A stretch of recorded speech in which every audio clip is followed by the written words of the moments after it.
Molar. तो ये आपका कार्य और आकार के आधार पर मनुष्य में दांत कितने प्रकार के होते हैं? 4। मैंने हिंदी के साथ इंग्लिश भी लिख दिया है क्योंकि साइंस है, इंग्लिश भी ध्यान में रखना है।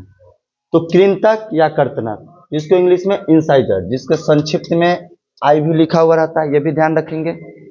दूसरा है भेदक या रदनक यानी कैनाइन, सी।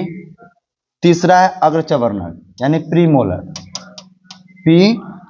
और चौथा है चवर्णक मोलर यानी कि एम। तो आगे के क्लास में आप लोग को बताएंगे दंत सूत्र।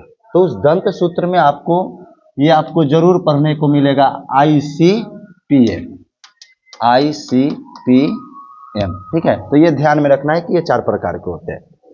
चलिए, उसके बाद जो है इसकी हम संख्या की बात कर लेते हैं कि कृंतक या कर्तनक की संख्या कितनी होती है, भेदक या रदनक की संख्या कितनी होती है, अग्र चवर्णक की संख्या कितनी होती है और चवर्णक की संख्या कितनी होती है।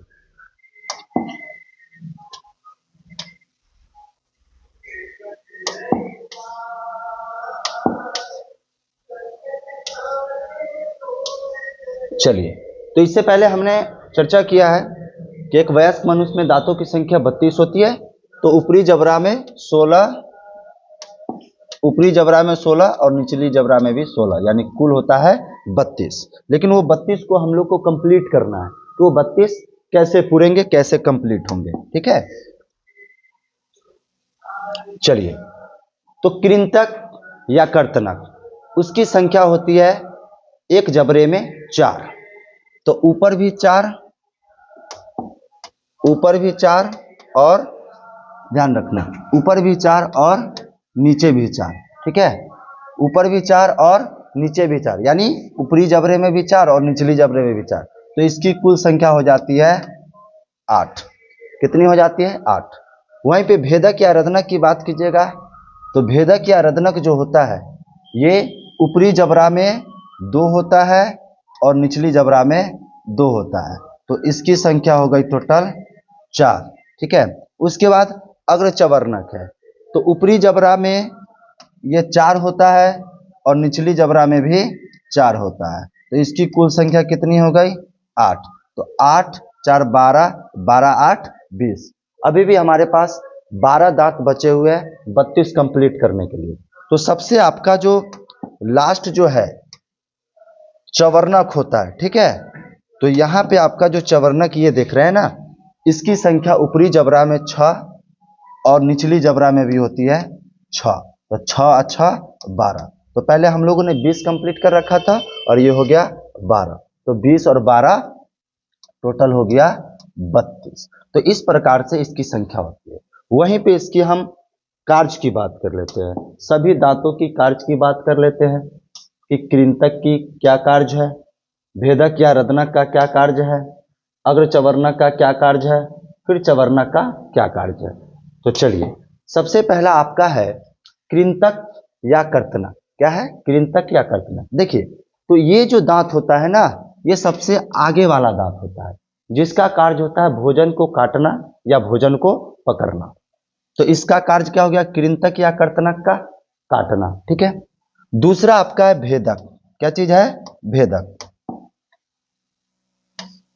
जिसको रदनक भी बोलते हैं और इंग्लिश में कैनाइन भी है। तो इसका काम है भोजन को चीरना या फाड़ना, यह ध्यान में रखना है। और शाकाहारी जीवों में भेदक या रदनक दांत जो होता है वो कम नुकीला होता है, और जितने भी मांसाहारी जीव होते हैं ना, उनमें भेदक या रदनक जो होता है वो ज्यादा नुकीला होता है। इसलिए आप लोग शेर, बाघ या तेंदुआ, चीता को देखते होइएगा तो उसका जो साइड का जो दांत होता है ना, वो सबसे ज्यादा नुकीला होता है। और अपने लोगों में क्या है, या अन्य शाकाहारी जीवों में क्या है कि अपने लोग के पास भी तो भेदक या रदनक है, लेकिन ये कम नुकीला है। चलिए, तो भेदक या रदनक का क्या काम हो गया? भोजन को चीरना या फाड़ना। तीसरा आपका है अग्रचवर्णक, जिसको बोलते हैं प्रीमोलर। क्या बोलते हैं? प्रीमोलर। तो ये भोजन को, ध्यान रखना है, ये भोजन को कुचलने का काम करता है। क्या चीज का काम करता है? भोजन को कुचलने का काम करता है। यानी ये अग्रचवर्णक भोजन को सही तरह से पीसता नहीं है। भोजन को, मतलब सिंपल सी भाषा में ये समझिए कि कूच कूच के, छोड़ देता है, कुचल के छोड़ देता है, ठीक है। उसके बाद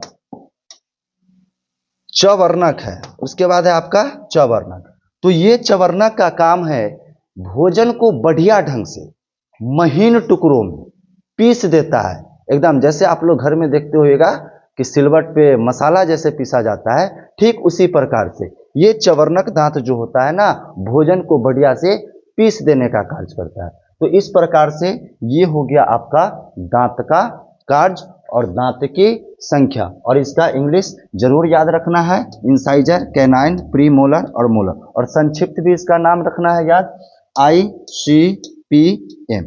चलिए अब यहाँ पे हम इसी दांत से संबंधित जो है दो चीजों के बारे में हम लोग जो है यहाँ पे समझेंगे, ठीक है। दो चीजों के बारे में समझेंगे।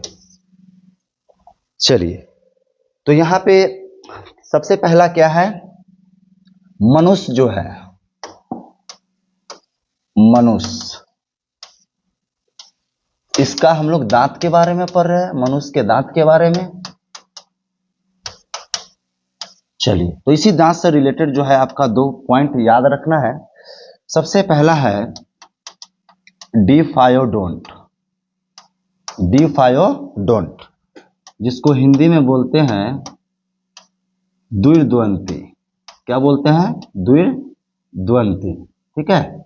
चलिए अब ये डिफायोडोंट क्या होता है, द्विर्द्वंती क्या होता है, आइए उसको समझ लेते हैं। देखिए डिफायोडोंट द्विर्द्वंती, द्वि द्वि का मतलब दो, और यहाँ पे दंती का मतलब है दांत। फिर से समझ लें, द्वि द्वि का मतलब दो और दंती का मतलब दांत। यानी मनुष्य के जीवन में दांत जो है दो बार निकलता है। इसी अवस्था को हम लोग डिफायोडोंट या इसी को हिंदी में द्विर्द्वंती के नाम से जो है जानते हैं। अब मनुष्य के जीवन में दांत दो बार निकलता है, उसको देखना है, ठीक है। सबसे पहला कि जब वो बच्चा होता है, जब वो शैशवावस्था होता है, और शैशवावस्था के बाद जैसे जैसे उसका उम्र बढ़ते चला जाता है, तो 7 महीना, 8 महीना, 9 महीना के बाद किसी किसी बच्चे में देरी से भी दांत निकलती है। तो उसमें जो पहला दांत निकलता है ना, पहला दांत, उसको हम लोग बोलते हैं दूध के दांत। क्या बोलते हैं?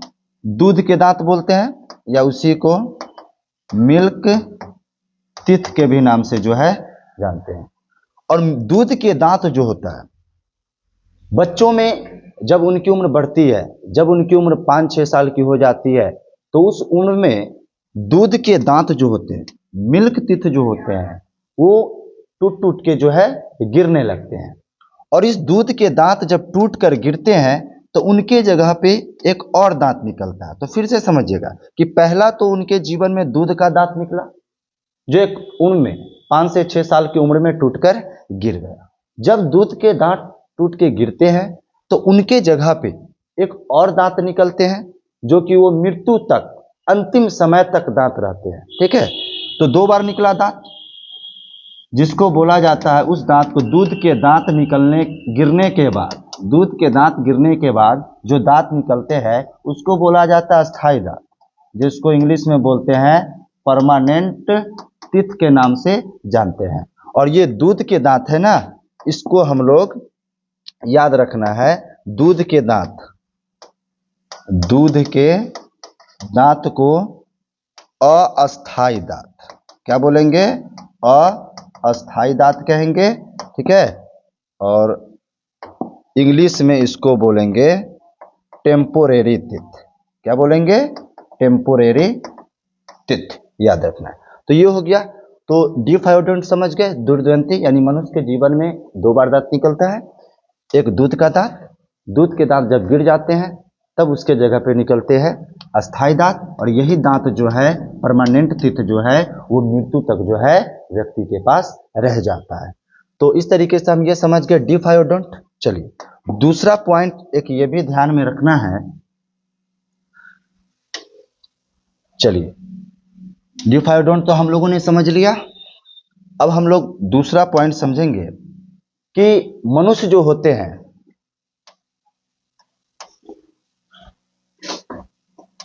थीकोडोंट होते हैं। थीकोडोंट, मनुष्य जो होते हैं थीकोडोंट होते हैं। थीकोडोंट को हिंदी में बोलते हैं गर्तदंती। क्या कहेंगे? गर्तदंती। ठीक है, देखिए थिकोडोंट का गर्तदंती का मतलब क्या होता है? जैसे मनुष्य का जो दांत है ना, वो तो है मुख गुहा में और जबड़े में स्थित है दांत। तो मनुष्य का जो दांत होता है ना, वो मसूड़े में धंसा होता है, मसूड़े के अंदर होता है, क्योंकि दांत का जो जड़ वाला पार्ट है, दांत का जो सबसे निचला भाग है ना, वो मसूड़े के अंदर गड्ढे में धंसा हुआ होता है। इसीलिए बोला गया कि मनुष्य जो होते हैं वो थिकोडोंट होते हैं, यानी कि गर्तदंती होते हैं। यानी सिंपल सी भाषा में समझिए कि मनुष्य का दांत जो होता है मसूड़े के अंदर गड्ढे में धंसा होता है। ठीक है, तो इसीलिए मनुष्य को कहा गया कि मनुष्य जो है थिकोडोंट होते हैं या गर्तदंती होते हैं। उसके बाद दूसरा जो है, मनुष्य जो होते हैं वो हेटेरोडोंट होते हैं। हेटेरोडोंट, ठीक है, मनुष्य जो होते हैं हेटेरोडोंट। हेटेरोडोंट को हम लोग हिंदी में बोलते हैं विषमदंती। विषमदंती। चलिए, हेटेरोडोंट विषमदंती का अर्थ क्या है? हम लोगों ने अभी देखा कि एक वयस्क मनुष्य में 32 दांत पाए जाते हैं। तो 32 दांत जो है एक ही प्रकार के दांत नहीं, बल्कि वो 32 दांत अलग अलग प्रकार के हैं। और अभी हम लोगों ने जस्ट थोड़ी देर पहले देखा कि मनुष्य में जो 32 दांत है वो अलग अलग प्रकार के हैं। और उस 32 दांत कितने टाइप में बटा हुआ था? 4 पार्ट में बटा हुआ था। एक क्या था? आई से इंसाइजर था, सी से कैनाइन था, पी से प्रीमोलर था, एम से मोलर था। तो आप यहाँ पे देख रहे हैं कि इंसाइजर है, कैनाइन है, प्रीमोलर है, मोलर है, यानी कृंतक है, भेदक या रदनक है, अग्रचवर्णक है, चवर्णक है। तो आप देख रहे हैं कि दांत अलग अलग प्रकार के हैं, विभिन्न प्रकार के हैं, अलग अलग टाइप के हैं। तो इसीलिए मनुष्य को बोला गया कि मनुष्य जो है विषमदंती है, हेटेरोडोंट है। तो इस टॉपिक से रिलेटेड आप थोड़ा ये याद रखिएगा, थिकोडोंट, हेटेरोडोंट, और एक मैंने आपको बताया अभी थोड़ी देर पहले डिफायोडोंट, यानी कि द्विदंती। तो आज की क्लास में इतना ही, फिर मिलते हैं नेक्स्ट क्लास में।